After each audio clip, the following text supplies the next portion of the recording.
दोस्तों, क्या आप जानते हो अक्सर कई लोग 100 की जगह 110 का पेट्रोल लेते हैं। क्या सही में इससे ज्यादा पेट्रोल आता है? और आसमानी बिजली में कितने वोल्ट का करंट होता है? और तो और दोस्तों, क्या आपने कभी सोचा है बैग को हिंदी में क्या कहते हैं? और क्यों चांद पर जाने वाले अंतरिक्ष यात्री का वजन 6 गुना कम हो जाता है? तो दोस्तों, ऐसे ही कुछ अमेजिंग और इंटरेस्टिंग फैक्ट्स हम इस वीडियो में बताने वाले हैं। अगर वीडियो अच्छी लगे तो वीडियो को लाइक और चैनल को सब्सक्राइब कर दीजिए। फैक्ट नंबर 10, भारत में बारिश हो रही है। ऐसे में तेज बारिश के साथ कई जगह बिजली भी गिरती है। प्राकृतिक बिजली आकाशीय इतनी शक्तिशाली होती है कि यह जिस व्यक्ति पर गिरती है उसे पलक झपकने का मौका तक नहीं मिलता है, और यह बिजली जिस पेड़ पर गिरती है वह सूख जाते हैं। ऐसे में आपने क्या कभी सोचा है कि आकाशीय बिजली कितने वोल्ट की होती है? दरअसल दोस्तों, आकाशीय बिजली में 10 करोड़ वोल्ट के साथ 10,000 एम्पियर का करंट हो सकता है। इस तरह आप आसानी से आकाशीय बिजली की क्रूरता का अंदाज लगा सकते हैं कि ये कैसे किसी को चंद मिली सेकेंड में मौत के घाट उतार देती है। वही दोस्तों, घरों में जो लाइट बिजली होती है जिससे कूलर, फैन और पंखे चलते हैं, उसमें 120 वोल्ट और 15 एम्पियर की बिजली होती है, और आमतौर पर दोपहर के समय आकाशीय बिजली ज्यादा गिरती है। नंबर 9, दोस्तों, क्या आपने कभी सोचा है शराब कैसे बनती है? कहा जाता है कि पुरानी शराब की खुमारी धीरे धीरे चढ़ती है और इसका स्वाद भी बढ़ जाता है। शराब को पुराना बनाने के लिए बकायदा एक खास प्रक्रिया अपनाई जाती है जिसे एजिंग कहते हैं। इसके पीछे का राज इसे बनाने की जटिल प्रक्रिया है जिसमें खासा समय लगता है। दरअसल शराब को लंबे वक्त तक खास किस्म की लकड़ी के पीपो या बैरल में रखकर तैयार करते हैं, और इतने साल तक शराब को रखे रहना एक बेहद महंगा काम है। शराब के निर्माता इसके लिए खास तैयारी करते हैं और इस प्रक्रिया में पैसा भी काफी खर्च होता है। वही इस खास शराब के तैयार होने के लिए कुछ सालों तक इंतजार किया जाता है, और ये सारी प्रोसीजर खासी खर्चीली होती है, और इस प्रक्रिया में काफी शराब का भी नुकसान होता है, और इस तरह से शराब तैयार होती है।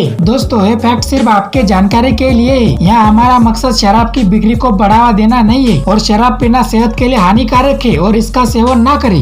नंबर 8, दोस्तों, अगर आप भी अपनी हैंडराइटिंग सुधारना चाहते हो तो आप इन 5 टिप्स को फॉलो कर सकते हो। सुंदर हैंडराइटिंग न सिर्फ आसानी से पढ़ी जा सकती है, इससे आपकी क्रिएटिविटी भी सामने आती है। अगर आप अपनी हैंडराइटिंग को सुधारना चाहते हो तो इसके लिए आप आसान से प्रोसेस को फॉलो कर सकते हो। तो इस वीडियो में हम ऐसे ही कुछ टिप्स बताने वाले हैं। टिप नंबर 1, हैंडराइटिंग के लिए आप जिन टूल्स का उपयोग करते हैं वे आपके हैंडराइटिंग पर प्रभाव डाल सकते हैं। हमेशा ऐसे पेन या पेंसिल चुनिए जो आपके हाथ में आरामदायक हो और पेन के शाई का फ्लो भी अच्छा हो। टिप नंबर 2, पेन को आराम से पकड़े जिससे पूरे पेज पर सही स्पीड से लिख सके। इसे बहुत कसकर पकड़ने से आपको थकान महसूस हो सकती है और आपकी हैंडराइटिंग की क्वालिटी पर भी प्रभाव पड़ सकता है। टिप नंबर 3, आप अपने लेखन को सुधारने के लिए अपने अक्षर बनाने पर ध्यान दें। लिखने के दौरान प्रत्येक अक्षर का आकार, ऊंचाई और झुकाव समान हो और इसकी प्रैक्टिस भी जरूरी है। टिप नंबर 4, यदि आप अक्षर घसीट कर लिखते हैं तो अक्षरों को सहजता और खूबसूरती से जोड़ने का अभ्यास करें। अक्षरों को एक साथ बहुत ज्यादा मिलाकर या बहुत दूर दूर लिखने से बचे। टिप नंबर 5, हैंडराइटिंग में सुधार के क्षेत्रों की पहचान करें और फिर लेखन की समीक्षा करें। लिखते वक्त धैर्य रखें क्योंकि हैंडराइटिंग सुधारने में समय लग सकता है।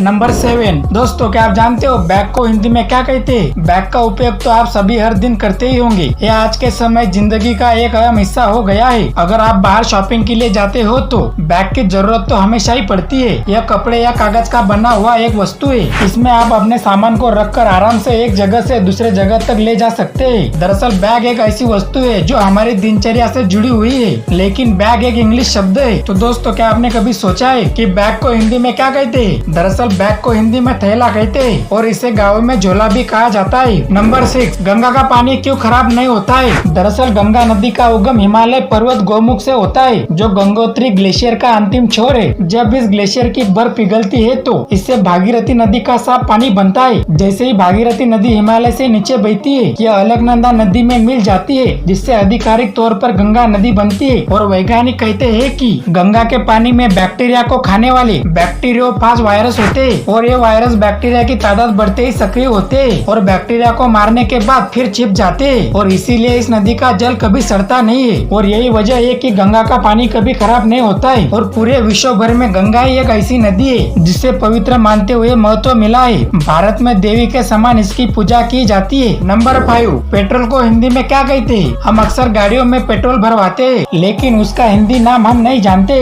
पेट्रोल बहुत ही कॉमन शब्द है, लेकिन दोस्तों, आज तक आपने उसका हिंदी नाम कभी नहीं सोचा होगा। 2 पहिया हो या 4 पहिए या उससे बड़ी गाड़ी, ज्यादातर में पेट्रोल भरवाने की जरूरत होती है। हाँ, वो बात अलग है कि पेट्रोल के दाम में काफी समय से आग लगी हुई है। तो दोस्तों, आपको बता दे कि पेट्रोल को हिंदी में शिला तेल कहा जाता है। हालांकि कुछ जगहों पर इसे स्थानीय भाषा में अलग नाम भी दिया गया है, लेकिन हिंदी में पेट्रोल को शिला तेल ही कहा जाता है। नंबर 4, क्यों चांद पर जाने वाले अंतरिक्ष यात्री का वजन 6 गुना कम हो जाता है। भारत का चंद्रयान 23 अगस्त को चांद की सतह पर सॉफ्ट लैंडिंग करेगा। यह देश के लिए बेहद गौरवशाली क्षण होगा, लेकिन शायद आपको यह जानकर हैरानी होगी कि चांद की सतह पर कदम रखते ही 60 किलो के अंतरिक्ष यात्री का वजन महज 10 किलो रह जाता है। दरअसल चांद पर वजन कम होने की वजह वहाँ का गुरुत्वाकर्षण है। वैज्ञानिकों के मुताबिक चांद का गुरुत्वाकर्षण धरती के मुकाबले 6 गुना कम है। इसका मतलब ये नहीं है कि आपका वजन कम हो जाएगा। दरअसल आपका द्रव्यमान तो वही रहेगा, लेकिन गुरुत्वाकर्षण कम होने की वजह से आप हल्के हो जाते हैं। इसीलिए जब कोई अंतरिक्ष यात्री चांद की सतह पर उतरता है तो उसे धरती पर अपने वजन का 6वां हिस्सा ही महसूस होता है।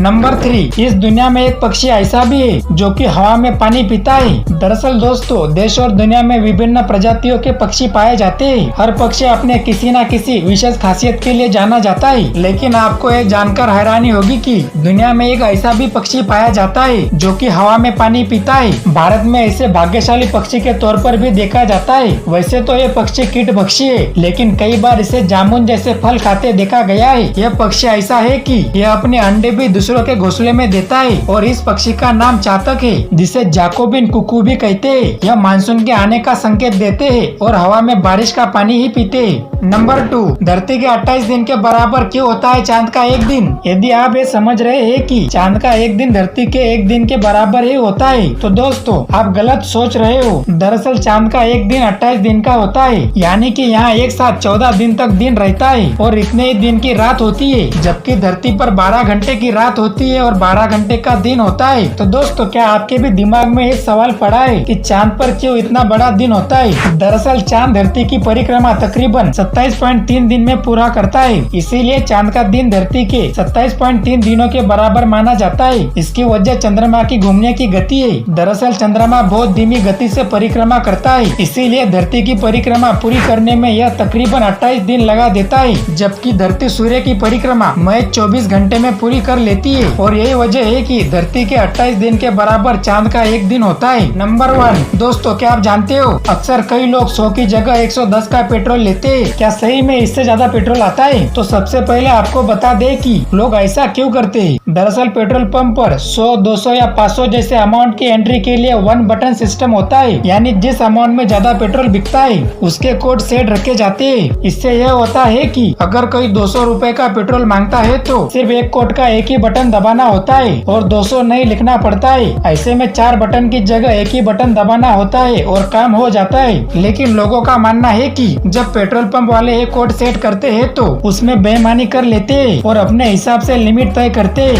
लोगों को इस शॉर्टकट की पर विश्वास नहीं होता है और ऐसे में लोग अपना अलग अमाउंट बताते हैं। इस वजह से लोग जब 100 का पेट्रोल डलवाना हो तो 105 या 110 रुपए का पेट्रोल डलवाते हैं, ताकि पेट्रोल पंप कर्मचारी को मैन्युअली अमाउंट भरना पड़े, जिससे वो बेईमानी नहीं कर पाए। लेकिन क्या इससे सही में फायदा होता है? लोग भले इस ट्रिक से पेट्रोल भरवा कर खुश होते हैं, लेकिन इसका कोई प्रमाण नहीं है कि इससे सही में फायदा होता है और शॉर्टकट बटन से पेट्रोल लेने पर कम पेट्रोल आता है।